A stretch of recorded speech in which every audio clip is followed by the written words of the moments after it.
Hello friends, कसे आहात तुम्ही सगळे? आज आपण परत त्याच विषयावर येणार आहोत. पैसा, पैसा आणि पैसा. एक तर पैसा येत नाही आणि आला तर तो टिकत नाही. मग टिकत का नाही?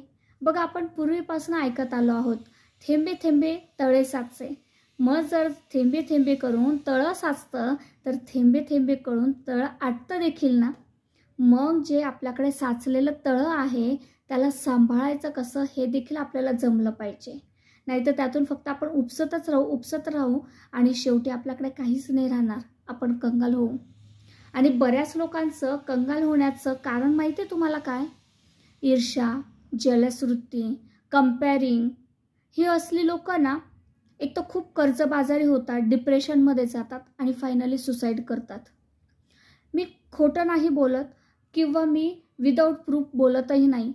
माझ्याकडे प्रत्येक गोष्टीचा प्रूफ असतो, हे तुम्हाला माहिती